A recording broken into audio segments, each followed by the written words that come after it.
Thank you. That sounded really exciting and sexy, wasn't it? Housing and economic development for New York City.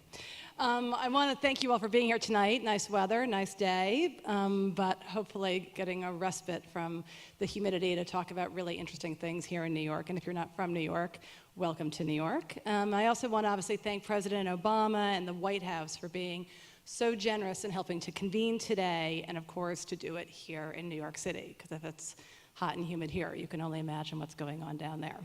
And of course, on behalf of Mayor de Blasio, I want to welcome all of you today. I heard it was an amazing day so far. I'm going to be really brief. I think what I want to just say is that when it comes to setting the course for the future of artificial intelligence and the discussions around what artificial intelligence means, this is the place to do it. And why?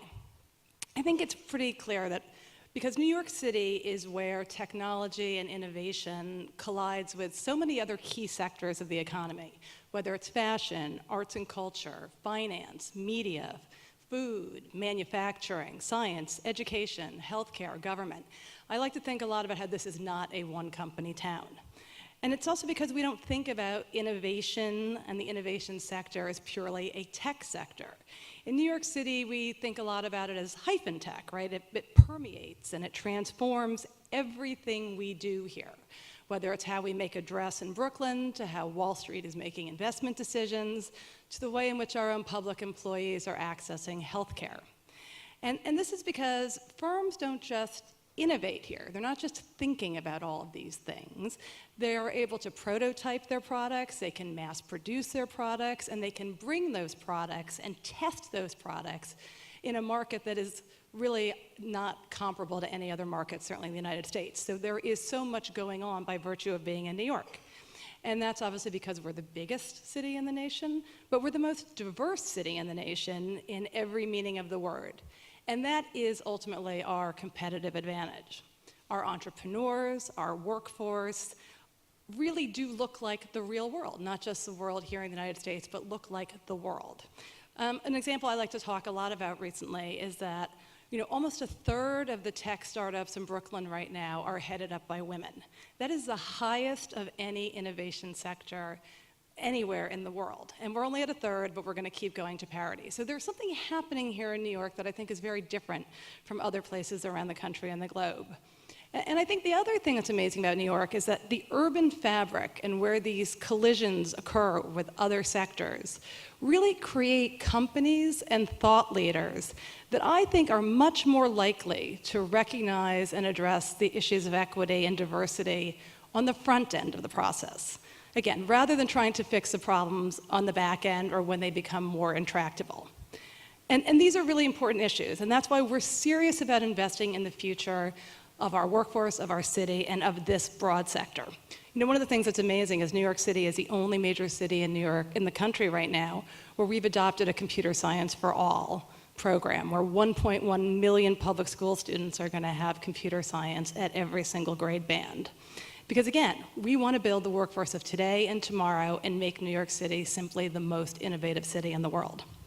So again, this is clearly the place, we think, where the problems and the opportunities arising from artificial intelligence will be realized in the most direct and concrete way. It's also the time to do it, right? This is not an abstraction. It's not artificial intelligence, the movie. It's not something that I certainly as a child sort of heard of as science fiction. Because all I have to do now is open up my browser, and right there, obviously somebody has figured out that what kind of bags I buy, what kind of coffee tables I'm obsessing about. It's everywhere, and it's happening in real time. So machine learning and automation in today's time are shaping the marketplaces, the institutions, and the consumers of today. And as I said, at its best, artificial intelligence can be a tool to promote equity. And it obviously can create huge economic opportunity for a lot of people. But it can also have discriminatory effects, whether they're intended or unintended. And again, as the nation's largest city, we're not blind to this, and we're certainly not going to turn a blind eye to these issues. Again, I'm not an expert in the field, but as a government official, my ears perk up when I read stuff in the paper like this. So when it comes to consumers, study after study has found serious bias in online search results.